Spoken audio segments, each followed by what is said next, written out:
He cheated, so I secretly bought a house and left without a trace. TLDR. Cheaters deserve to die alone. But do they deserve the closure of a face-to-face breakup? My BF and I dated a few years ago, and I thought had a wonderful relationship. I trusted him, he put tons of effort into our relationship, etc. His job transferred him out of state, so we split.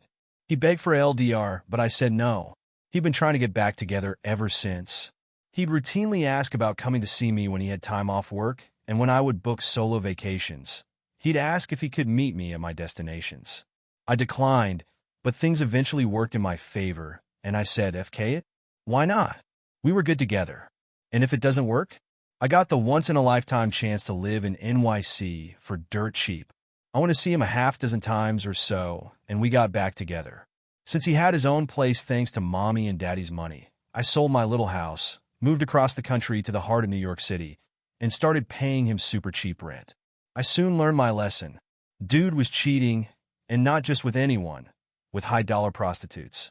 He was even working on making connections to moonlight as a screener/security person at a parlor at one point. Major-ick to say the least. I decided to play the long game. I played everything cool despite confronting him. I lied and said maybe we could reconcile if he jumped through all the hoops: STD tests, weekly therapy, tracking software on his phone, and screen recording software on his phone, etc., which he has done, LOL. I started saving even more than before. I kept an eye on the housing market, and I'm now under contract on a place back home. Since it's a cash transaction, it's more likely to close.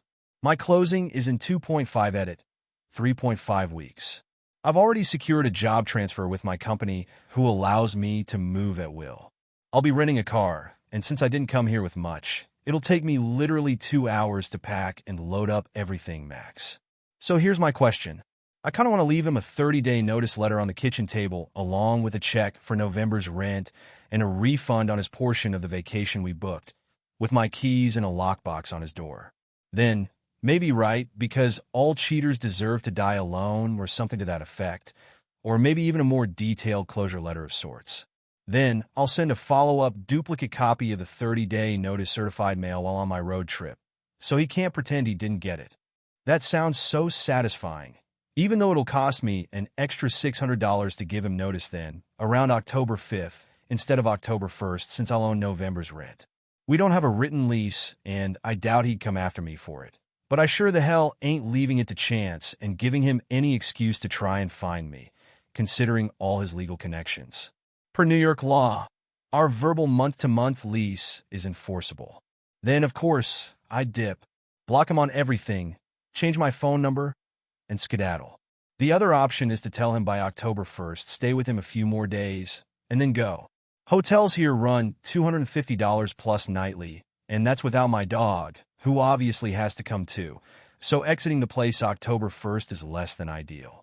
I'd still go permanently no contact, but OFC if wouldn't be as fun. What do y'all think? Would I be the asshole if I did what I want to do? Update. It all worked out and I didn't tell him squat. I closed on my new place the second week of October. I was originally thinking I'd be out of NYC the week after, but my employer had other plans, and so I did not leave until the end of the month. Once I got the go-ahead from my employer, I scheduled to rent a car before work one Monday morning. The day of, I parked it in the closest garage I could find to where I was staying, made a few trips on foot between the ex's condo and the car to start inconspicuously loading the trunk with what few belongings I had, and then went to work. I came home that night, played everything cool, and acted like my normal, loving self around him. When he went to work a few hours after I got home, it was showtime. I loaded up my oversized backpack one last time, left the 30-day notice on the kitchen table along with a money order for his portion of an upcoming vacation, quadruple checked that I wasn't forgetting anything, and that was it. 3 weeks later, it appears the only thing I forgot was my PS5 controller. Oops. My dog and I left that apartment for the very last time. We walked over to the parking garage and hit up a USPS blue box along the way to drop in a duplicate copy of the 30-day notice that would also contain his keys. I didn't leave him an explanatory note or message, didn't give him a piece of my mind. None of that. No context whatsoever. Just the 30-day notice and explanation for the money order. Then, my dog and I were out of there. I was more than terrified to have to drive through Queens and Manhattan, but I got through it. Leaving at 3 a.m. definitely helped.